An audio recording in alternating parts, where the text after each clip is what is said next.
report. When I'm running late. Our facilities is what You ready, Tabby? Yes, I am. Everybody's caught up.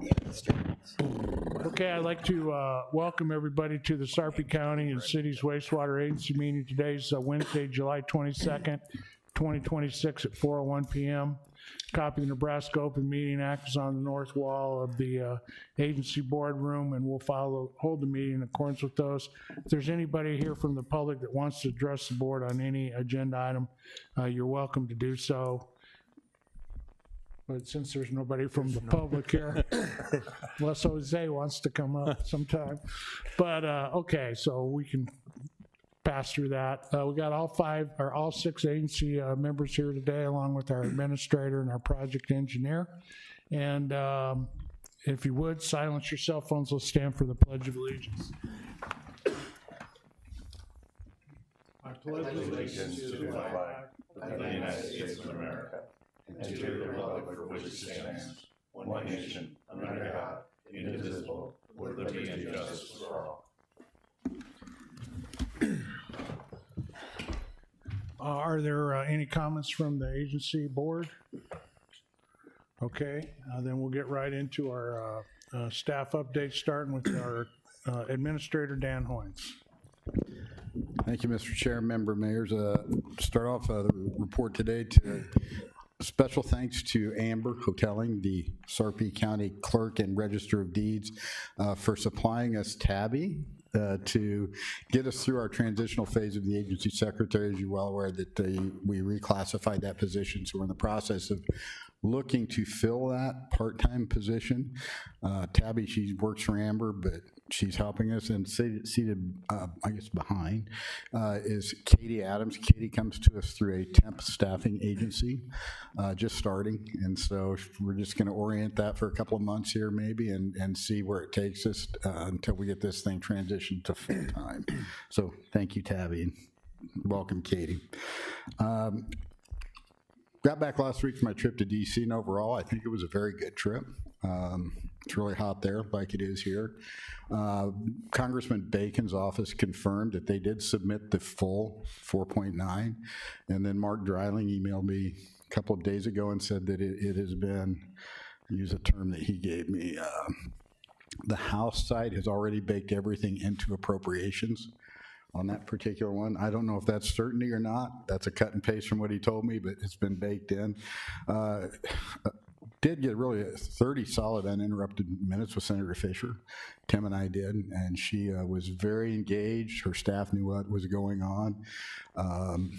Got back a couple days later, and her staff said that the senator did submit the request, but we have yet to see the full text that Interior Subcommittee is putting together, proposing. We'll be sure to keep you posted once text is released and the Senate starts moving forward on FY27 funding. And so actually getting both of those submitted, I think is really, really important for us. That follows up with, I think, the next important work product for us is a discussion and a recommendation to the board on the PFM study that you commissioned in March. That draft study was submitted to all the administrators on June 30th. I asked for written comments back by June 14th, did receive written comments. So at this very moment, PFM, myself, Jeff, Mark are working to respond to those comments of the particular agency members that submitted them. We have an in-person meeting scheduled for August 6th with PFM to present their findings and discuss the policy recommendations that they're making. If you recall, there were 3 specific questions that they have proposed answers to. Should the agency consider allowing a reimbursement back to members who pioneer agency line using agency connection fees? Question 2, WIFIA loan. Should the agency borrow the full $45 million? And question 3, should the agency establish a debt service reserve fund using the excess revenues that we've had in there? And so they actually expanded some of it and did some analysis of our cash flows all the way back and made some other observations on our current financial position, which he said was good. But the next step for me is to gather that input, get everybody in the room, and they make specific policy recommendations that we should be bringing forth. And I want to make sure that we at least have some level of consensus from the administrators, and they can work with you to bring the policies up to you folks. I don't want to put a time frame on that. It's really all it's going to depend on the group discussion on August 6th. So that concludes my report, Mr. Chair. Mayors, any questions on what's going on? And just quick comment, nothing good or bad, but it just kind of, we had a pretty good year. Everything's going really well, and I think we have a lot of success to prove to people that this is working really well. So that's a great story, especially when you're asking for additional funding from the senator or congressman. But I just want to make sure we kind of keep the momentum. There's so much activity in the market and so many opportunities. I want to make sure we're kind of positioned, because we already kind of fight the headwinds of the states not open for business. So it's hard to capture attention now, because everybody thinks we're part of the state and we're not trying to attract and recruit. I just want to make sure that we stay on track, because the county's investing so much money into that South Beltway. We're investing in the sewer agency, so I want to make sure users and developers and brokers, understand we are open for business, and casually talk to these, Don or maybe Doug about, geez, if we ever had a kind of a model that we can incentivize the right people with credits or something, or making sure if people want to kind of pioneer stuff, that we really recruit that, or not recruit it, but support it and not give stuff away, but just to make sure people know we do want their business and we can tell what we want. So, and I don't have a specific idea or agenda.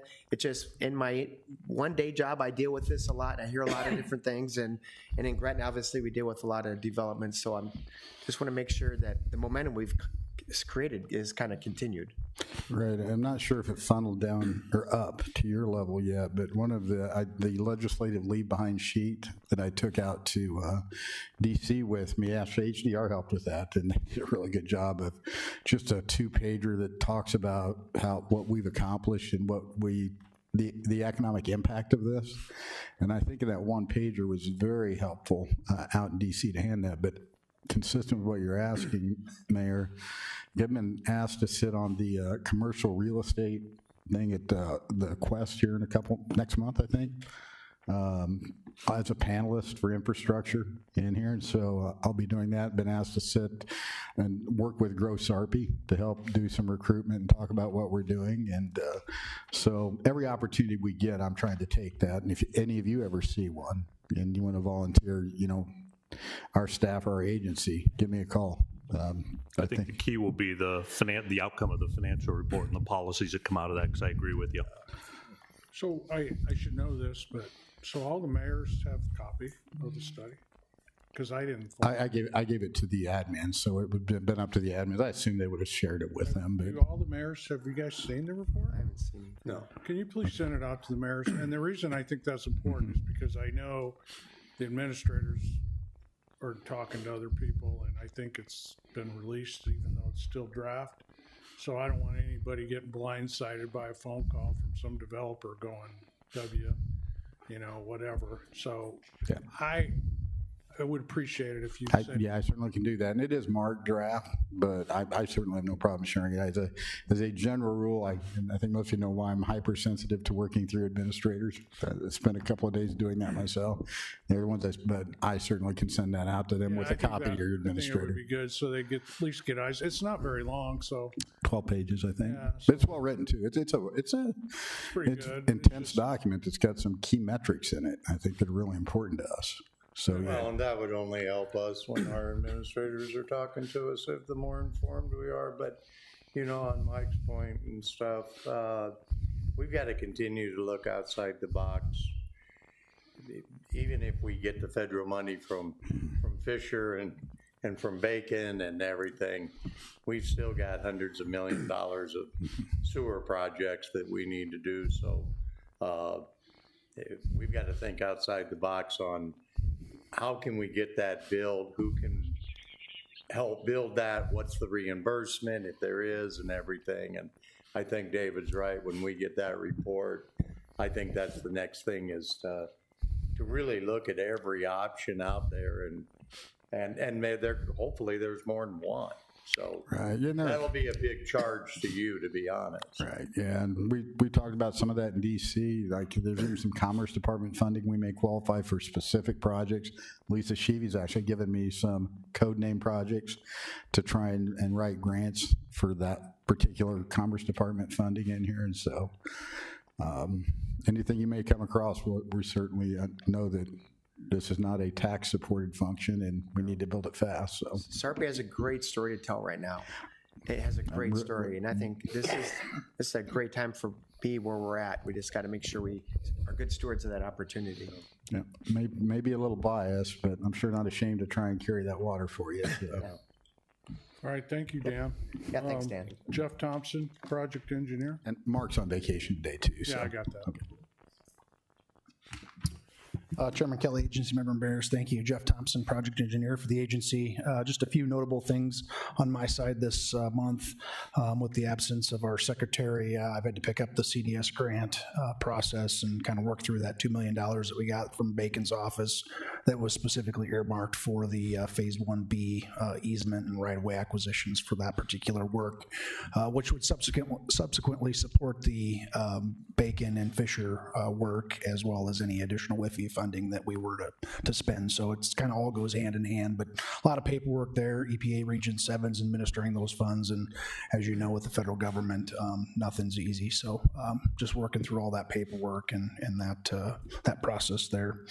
A few months back, I had reported that the company that developed the SCADA software platform that runs our lift station system was no longer going to support that software. As part of our budget process, we had budgeted money to implement our own freestanding standalone SCADA system, so we don't have to rely on someone else should they decide that they're wanting to get out of the business or no longer support that software. So working this month in the field with Electric Pump, they've been out to bring the hardware and implement the software for that and start looking at getting that transitioned over to that specific system.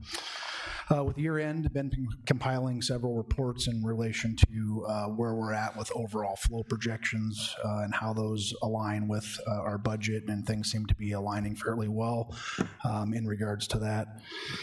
Also working on getting our WIFIA loan finalized, well, not necessarily finalized, but getting the final touches on the Phase 1A construction work now that we're into the Phase 1B and Phase 2 design and permitting. Kind of wanted to get a good benchmark there as far as what our spend was on Phase 1A. We're at about $23 million total in spend to complete all the Phase 1A construction, and from there, we've got about $7.5 million that we budgeted for the design permitting for the next Phase 1B and Phase 2. So there will be a fair amount of WIFIA loan funding potentially available should the county and the agency be able to agree to move that forward, but just wanted to report on that specific item as well. Platteview Road is advancing, as you're probably aware if you've been down Platteview. Some of that work is requiring the relocation of about 1,800 foot of the agency's infrastructure. They've told me that that's to begin in mid-August. We have two lines, as you recall, one small pipe and one larger pipe in anticipating, growth and development across the county. So it won't put us in jeopardy as far as operations go, but need to keep a pulse on that to make sure that things go well and that those transition happens in a very short period of time. So. Another item that I thought was fairly important since we're a new agency is preparing an emergency management and response plan for our utility. As you know, we get heavy winds, ice storms, snowstorms, potential flooding and things of that nature. So Jacob and I, and with the assistance of the InfraWise team, have been working on preparing an emergency response plan so that we have some action plan in place, emergency contacts for fuel, for generators, for all those kinds of things, so that in the event we have an emergency that we're well prepared for that. So I guess with that, I will answer any questions you might have at this particular point in time. Can you go back to the Platteview Road comment real quick? Yes, sir.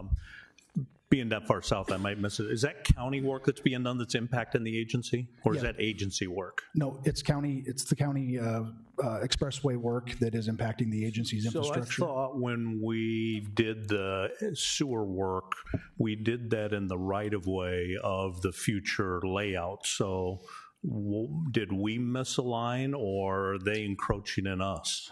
There were changes to the intersection locations at 36th Street and 27th Street. Originally, there were two separate and independent interchanges. They run into some problems with the OPP substation, is my understanding, with 27th Street, and some issues with the pond and some of the Platteview golf course area down there. And so I think they'd made some adjustments to just consolidate those two interchanges into one The changes single. we make, is that part of their scope of work? It is, yes, and they are funding that in its entirety. Yes, sir. Thanks. What's the cost on that change? For the- I sent that to you, Dan. Do you remember? It was a couple $1 million. It was a fairly sizable amount of money. I don't. I can get you the number. I don't remember off the top of my head, but it was a fairly sizable amount. I'd like to know what that is. Okay. Yes, sir. So what specifically are you addressing, the 36th Street costs? The relocation of the sewer agency's pipe, I believe. Yes. 1,800 feet. Yeah, it was 1,800 foot. Yeah. But there's, crossings that require encasement, so steel casing to support, the structural load of some of the overpasses and things of that nature. There's some air release structures and some other work that. It would be nice to know what that I don't even know. Okay, yes, sir. I'd be happy to send it to everybody. So that'd be good to know. Yep. And then on the 27th and 36th Street issue, 27th was going to be the original interchange, and then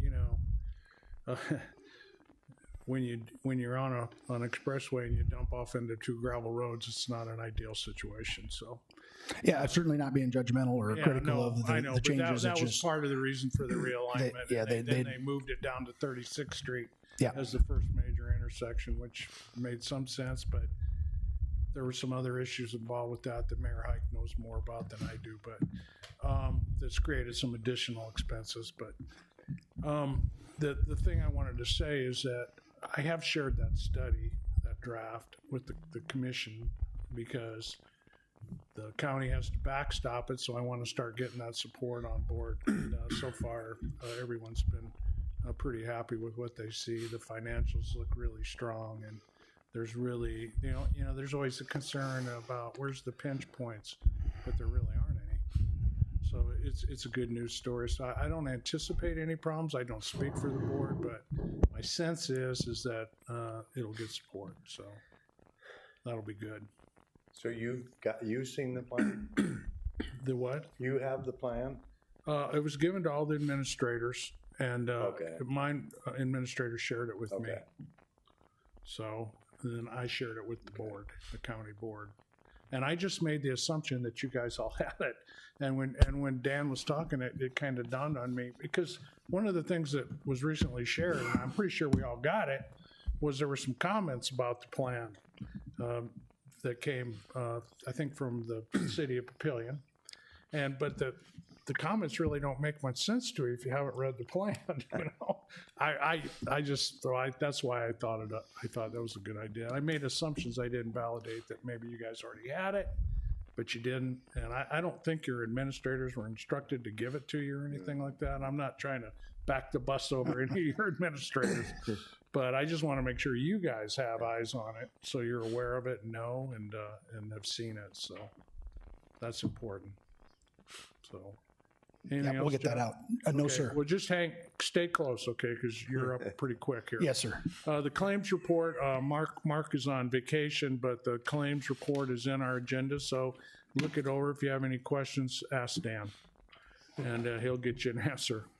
Okay, that brings us to the consent agenda, which is, I'm sorry, the financial report, not the claims report. Well, it's the same thing, isn't it? No, it's not. It's something different. So unless anybody wants to see the claims report or has any issues with it, to move it to the regular agenda, take a motion to approve the consent as published. Motion, Bellevue. Second. Okay, motion by Bellevue and a second by Papillion. Any discussion? Please vote.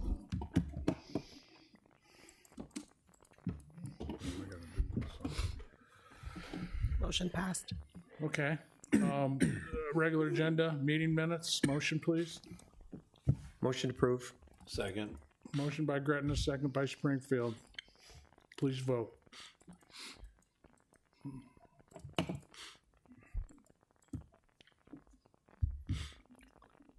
Motion passed.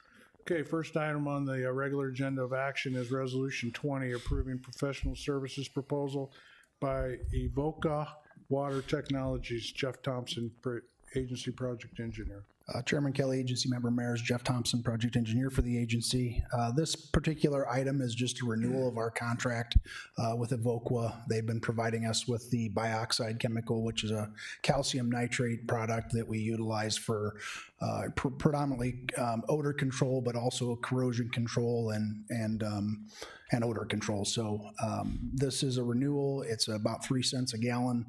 As I recall, cost increase from the last renewal we had the previous year, but the year prior to that, there was no increase. And so this is a pretty nominal increase overall. I think it was about 3.5% to 4% if you average that out over the cost of 3 years. So very nominal increase in cost for that particular product.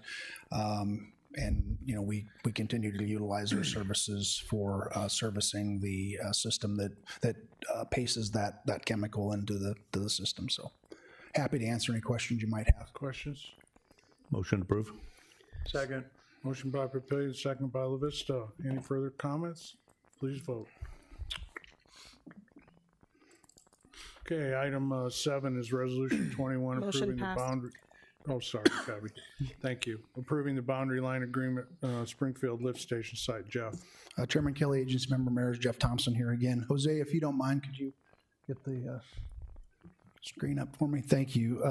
This particular item is in relationship to the property that the agency acquired from the city of Springfield when we made our land swap with them for some ground through the center of town in exchange for this particular property. This is where the lift station site, as well as the old water treatment or wastewater treatment plant facility what the city was at. That north boundary line, when we were looking at trying to plat the property, the surveyors came to us and said that there's a couple of different legal descriptions that were written around that boundary line because the original legal followed the creek line. You can see the heavily treed line there between the south property and the north property line there. That creek over time obviously degrades and it's very hard to reestablish that property line. So the agreement here is to allow us to negotiate with the property owner to the north there to agree on a set specific property line so that moving forward when we plat this property and he plats his property, everybody's in agreement to this is where the line is actually at. So pretty simple, straightforward agreement, but it just sets the stage for where we're at in relationship to that north property line with that property owner. So happy to answer any questions. Questions? None. Motion to approve. Second. Okay, motion by LaVista, second by Bellevue. Please vote.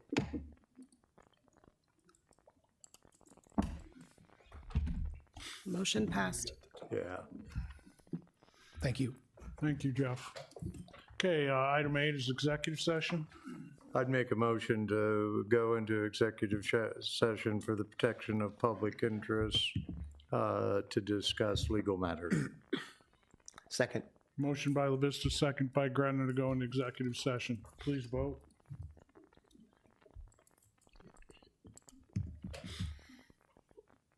Motion passed. Okay, it's now 4:25. We're going to go into executive session where our discussion will be restricted to a legal matter. Are we going back? Yeah, here or back there? We're going to go back here again.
You may make a motion to come out.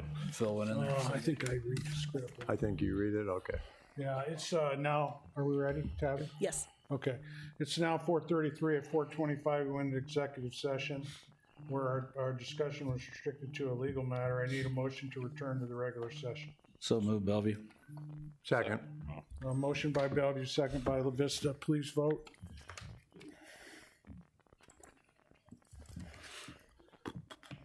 Motion passed.